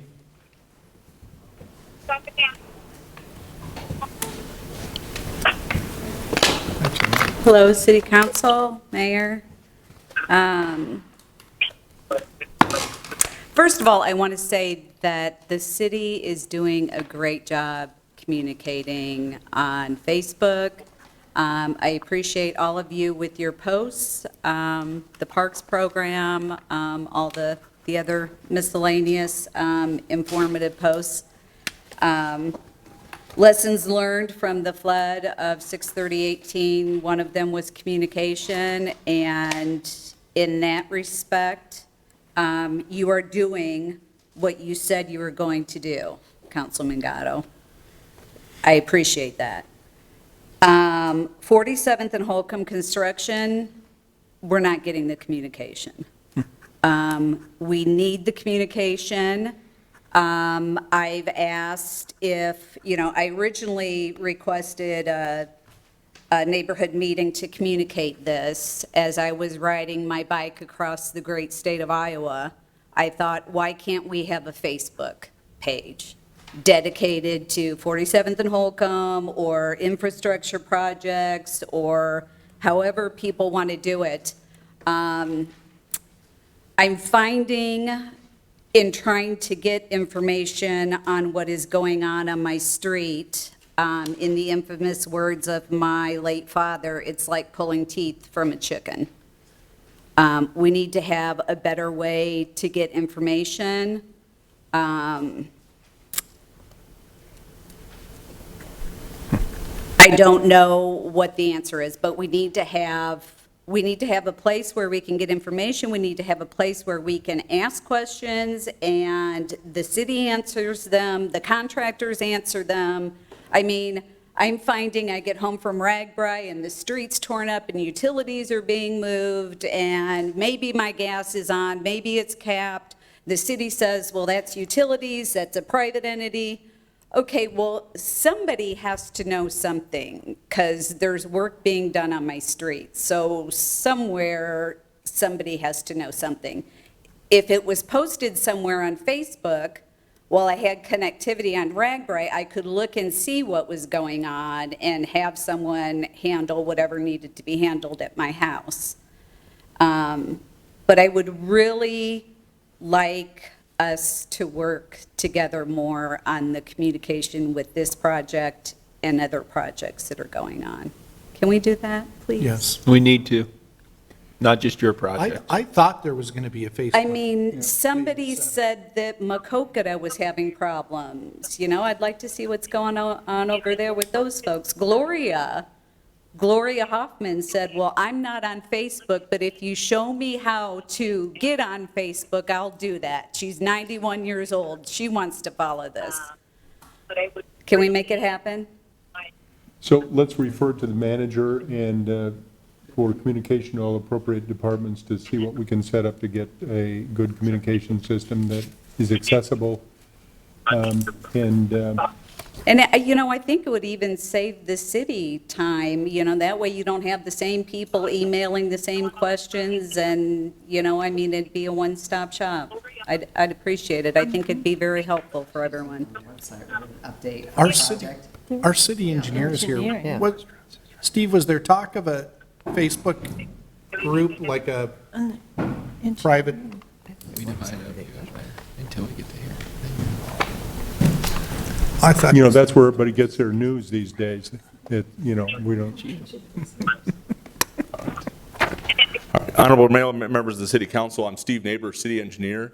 So the questions are on communication and Facebook. So generally, again, we've created a general project map where residents can go on the city website, click, find out the general information on the project, and then it also gives the contact of that specific project manager and who they can directly call. In terms of when we do Facebook pages or even more websites, we typically do those in larger corridor projects. So in other words, like Hubble Avenue and Fleur Drive, there's 30,000 vehicles a day that go down Fleur Drive. We can't possibly, that's the way we found to push information out to those folks. Now, generally, we do that as a one-way street for the most part, meaning we're getting information out. As you can imagine, some of the posts that other people post on those sites aren't always warrant a response.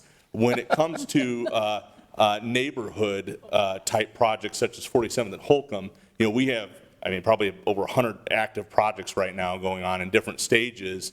So we typically don't do it on those projects because we actually do direct mailings or direct handouts, communications. At the very beginning of the letter, at the very beginning, a letter is sent out with the project manager's name, with their phone number. So if there are issues, the folks have the contact and the person, and generally the project's in a defined area, so there's the city inspector on site. But in terms of I always kind of look at what are we trying to solve when we're trying to change something. Well, in terms of creating a Facebook, right now what's going on in Macokota and 47th and Holcomb is private utilities relocating. So in other words, even in my neighborhood in the east side of Des Moines, there is Mediacom is replacing a line for one of their cables. And what I'm getting at is that is going on all over the city. They're private utilities doing their work, or maybe it's installing new fiber. If we're talking about trying to update the public on what private utilities are doing, that I'll be honest, that is a substantial ask. To say the least. And my personal opinion is that's between, if Mediacom is or Mid-Am is going to shut down power on their customers because they're doing something, whether it be tied to a city because of a city project or whether it's on their own upgrade, to me that's between them and their customers. So I just want to look at that. So what's going on in 47th and Holcomb is those private utilities are doing work in advance of the project. We have a pre-construction meeting, I think it's late this month. We're with the construction contractor where we'll get more of a detailed schedule. We anticipate they'll start work on the city work in October and still targeting completion of late next fall. And again, once we have that pre-construction meeting, we would then issue notices to the residents about what is going on and with those contacts. And so if we're trying to do Facebook, I mean, I don't think we want 80 to 100 Facebook sites out there for every single project. And so I'm with you. I'm stumped on a solution for a two-way street where anyone at 24 hours a day can have communication. Again, when we have a specific project, we send out letters to those who are directly affected with the project manager's phone number, so they know how to contact them if there's an issue. So. Can I speak with that? Yep. Thanks for the information, Yep. Steve, and I appreciate your help, but the current system is not effective. It's just not effective, and direct mail with the timeline, everyone knows the timelines change, problems arise, you have issues. I mean, and I've only met Matt once, maybe twice, but I sent him an email on July 17th. When I got back from Ragbri, I hadn't heard back from him. It was on July 28th. It wasn't until I let them know that I was going to come and talk to the city council that I got a reply back, and it's broken. I mean, we need to come together. We do need something that we can go back and forth on. And I'm not asking for an update on private utilities. I think what I'm asking is for the response that the private utilities gave me. I mean, we should have communications on these projects like we're a private entity. We need to over-communicate. And it's not over-communicating when I don't get a reply to an email in 12 days. We can't have that.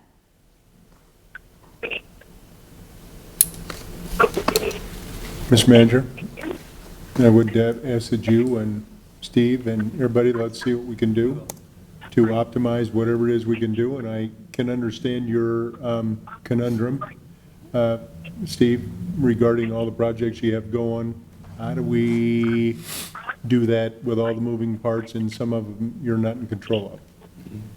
And so let's at least see what we can do and get an answer back to Jenny and see if we can't find a better way to keep neighbors up to date. Thank you.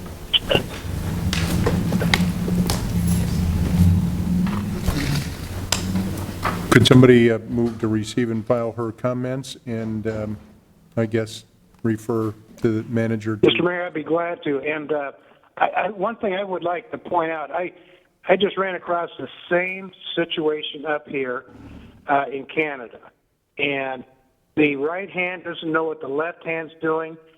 And the frustrating thing that we have seen up here, it just seems like we're trying to herd cats. We need something that's improved. I don't know what the end solution would be, but I agree with Jenny. Maybe we need to approach a new boundary and see what we can do to get this thing done. So I appreciate everything that Jenny has done. A great job on her part. So I'm going to move item 59 to receive and file.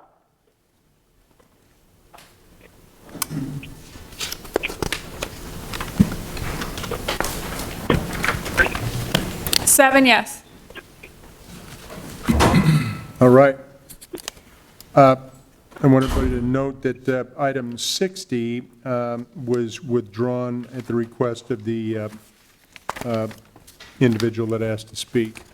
Item 61 is appointment of Judy Parks Cruz as Assistant City Attorney effective August 12th of 2019, and we need a motion to approve that.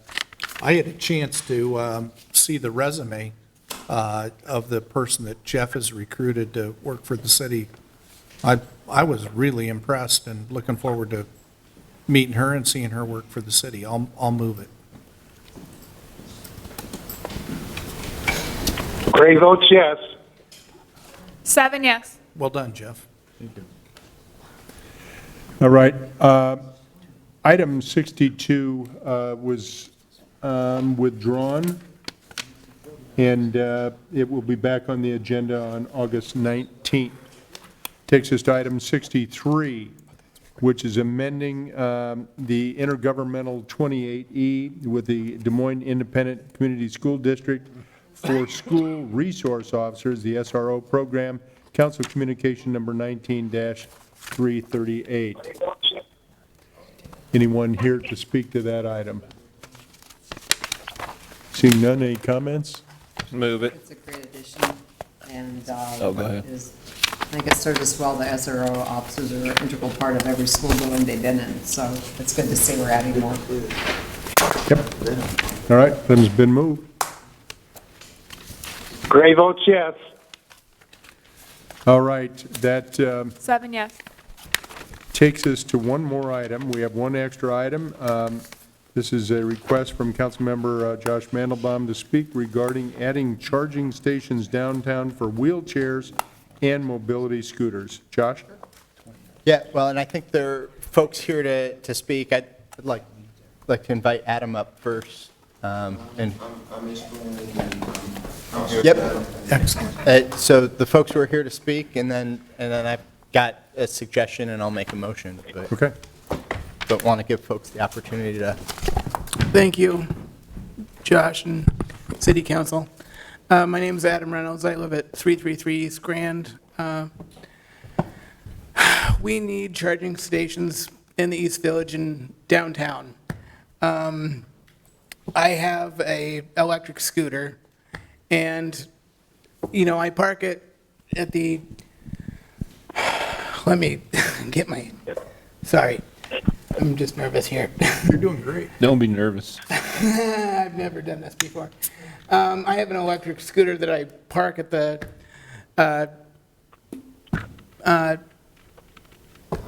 Parking garage or? parking garage there, and they don't let me charge it, and it needs to be charged. Like if you don't run it, what am I trying to say? It's like it's this pretty much the size of a golf cart. If you don't drive it, then it needs to be charged. It's like a Tesla. Yeah, it needs to be charged anyway. Well, yeah. I mean, it needs to be charged if you're not using it. And I talked to them over here, and they're like, no, you can't charge it. And they didn't tell me why, and I thought about it, and they're like, well, they're afraid that if a car, runs over the cord or something, then, it's going to get hurt. And so I'm like, I'll replace it or something, And I'm just like, what can I do? And what else was I going to say here? It's not just for me, it's for, other people in wheelchairs and scooters.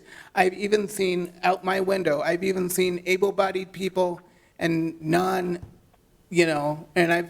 I've even seen able-bodied people and disabled people up and down Grand, and I'm just like, where do they park? Where do they charge up? The only place I can see where I can charge up close by is on the Red River Bridge over here, and that's it.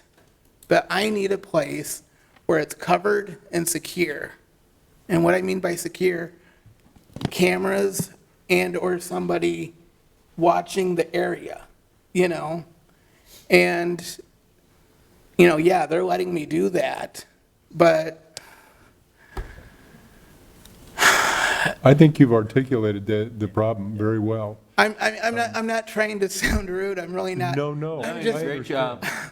We You just need a place to charge. Yeah, place you to need a charge. place to charge, and not only for yourself, but others in similar circumstances. Find him something. Here's the other thing that's gotten me really upset. I live maybe a block, 2 blocks from West Elm. Okay. They have charging stations all outside the building. I just discovered that. I was like, oh, great, maybe I can charge up there. I went into there. You are currently the only person in this conference. Please wait while others join. I don't know if I should keep talking or not. You're fine. I went in and I talked to the owner if I could charge up. He treated me like a homeless person, no joke. He was like, well, I'm only going to let you charge up there one time, and then you have to find some other place to go. Then you have to leave. And I'm like, are you kidding me? You know, because he's like, well, they're floor-to-ceiling windows, and then you have to, I don't want people to, this is a place of business. People have to look in our windows. And I'm like, yeah, I understand that, but you don't have to be so rude. Which business was that? West Elm. I feel like now that I told you, now they're going to be like, geez, he was rude. No, That's all right. No, it's fine. They shouldn't treat you like that. We need to find him a place. I'm not saying, now I'm afraid that, I'm not saying that, yes, we could put charging stations on the bridges. We could put charging stations, on light poles. We could put Yeah. charging stations, Let's see what we can do to find you some good, safe Yeah. places to do it where your vehicle is secure, and you don't have to worry about going out and the doggone thing is gone. Well, and And- here's another thing. I have a electric wheelchair I use as well. And they, Do you have trouble charging that? no, Okay, it's a whole separate issue. okay. I don't want to incriminate the city or the person. I'm not even going to mention the person's name. It was somebody from the city. They let me park in that garage, but once they saw that chair, because I parked that chair right where I parked the scooter, and because I parked the chair right where I parked the scooter, and I got out of the chair and got out of the scooter, and I drove to, where I worked to pick up groceries, because Josh, do you have the picture of the scooter? Or do you want me to get, It was in that extra packet. okay, do you want me to get the? No, No, you're we good. have it. You're You good. got it? We got it. Okay, so you guys got it? So We got you. okay, so you see the picture, it has a, the picture, it has a trunk. And so, I can go to Hy-Vee, I can pick Yeah. up groceries and stuff like that. Chris, could you adjust that a little bit? And so, I think the light. Tilt it up or no, down, there's, maybe? it doesn't show up very well, why not? I don't get that. We all have We it. all zoomed in too far? I don't get why it shows up fine there. I don't get. We all I have don't- it. Okay, well, whatever. Got it. It's a little shiny. But anyway, they were telling me, well, you can't park the chair Just there. tilt it a little bit. You can't park that chair there. And I'm thinking, well, I park There you go, hold it like that. Yeah, just stand there and hold it, would you? Sorry about that. They were telling me, well, I can't park that chair there. At first, they were telling me I could park the chair there. They were saying I could park one at a time there, and then I got in trouble by the city, and they said, no, you can't. And so I'm just kind of like, oh, okay. So I can only park the green scooter there. And, I'm not trying to, finagle. I'm not trying to make anybody lose their jobs. I'm not trying to. We're going to get her done. Okay, let's work on it. I'm going to ask the manager, let's get a hold of all the appropriate parking personnel that may be a vendor, and see if we can't come up with a solution for you. And we really appreciate your taking the I time. think the problem was they were afraid that chair was going to get stolen or something because Yeah. it doesn't have a lock on it. Yeah. And I can understand why, That is a risk. Yeah, it is a risk. and I can understand why. And which is- it looks like a pretty nice vehicle. Oh, too, it by the is. way. It is. All right. It is. It's- All right, I think we have another speaker here. Sorry. I'm speaking on the behalf of him because I work with him, and I think he's right what he's saying. He brought it to my attention earlier this afternoon. I didn't know anything about these stations that he's talking about, but he has a point. He has an issue, but I think we should go one step beyond, just not with apartment complexes, but we should do it for all public places.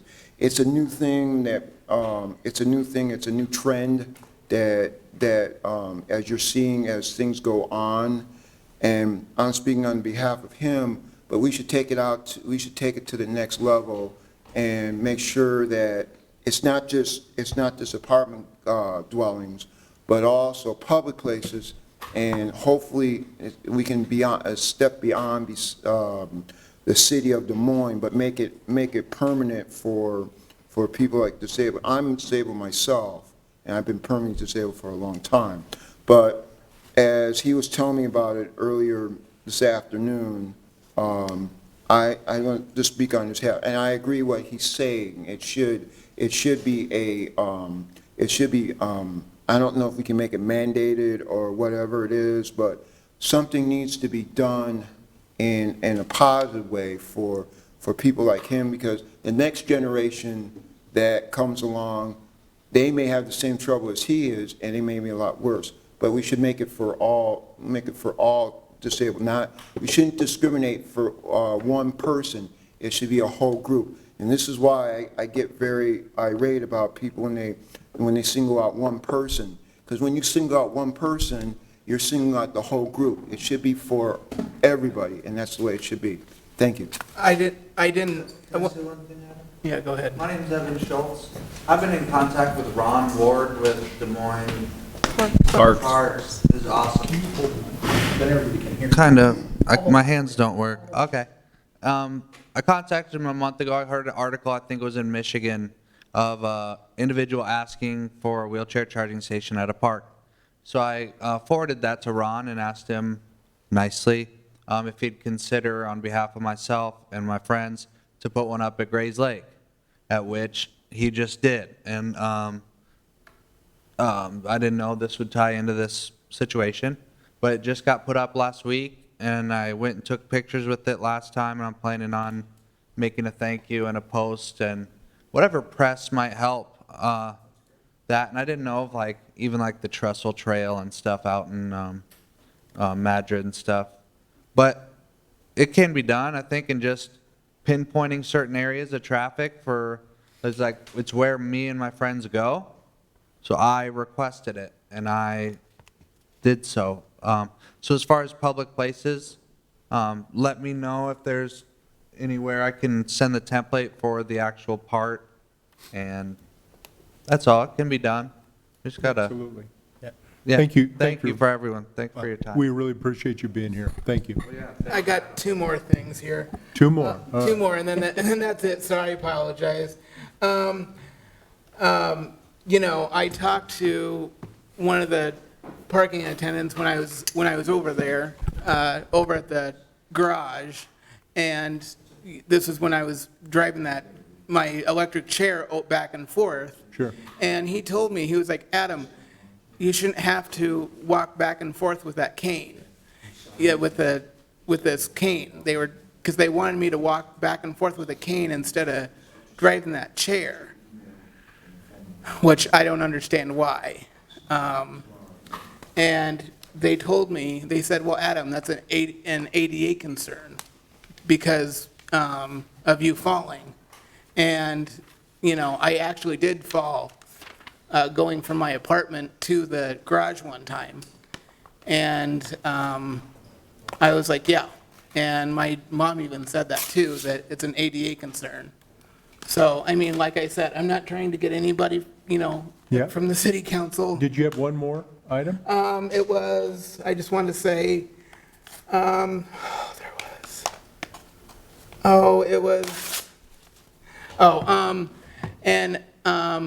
was, the other reason why I think we need to have charging stations as well is because there was a day when I was working, a customer came up to me out of the blue, and he asked me, you know, "Sir, where is a place where I can charge my scooter?" And I said to him, "I don't know." And he even asked me, "Can I borrow your scooter so I can go around and survey the area?" And I said to him, "No." He even asked, or told me, "I'll give you my wallet." And I was like, "No, because that's just too dangerous." I mean, a couple weeks ago, I even surveyed downtown, and I couldn't even find any charging stations other than that Red River Bridge. So, again, I mean, this is why we need charging stations. Adam, I've got to tell you, for a guy that was worried about standing up here, you have done an I'm sorry. excellent job. I'm sorry. No. I know you guys are just You like, got over your uneasiness, so thank you, you did a good job. I'm sorry. This is great, and thank you for bringing this to our attention. I think this is something that we can definitely solve, and I'll make a motion to refer this to the manager. In particular, it would be great, in the email that Adam sent that he asked me to forward to my colleagues, which I'd done earlier, I think other cities have taken a standard electric outlet, and the ones that they use, they maybe replace the exterior with like a blue color and then put a placard over it so that people know that they are free to charge at that location. And so it would be great if we could find a couple locations. It sounds like our Parks Department might already be one step ahead of us on this. So if you could check with what they did as a model, and if we could think about if there are other places, maybe this is something to refer to the Access Advisory Board to take a more comprehensive look at what we should do, perhaps citywide, but as a start would be to find a couple in some of our parking facilities. Well, in in the a downtown. reasonable interval so that, you know, somebody didn't run out of juice. Yeah. Thank you, Adam. Yep, thank you. Appreciate it. Yeah, Thank you. please- All right. yeah, please- Is Bill still on? Please keep me updated, please. All right. We will. Thanks, Adam, for Yep, bringing thank this you. to our All attention. right. Thanks, everybody. Adam, thank you. Thank you. Ms. Coleman? 6 yes.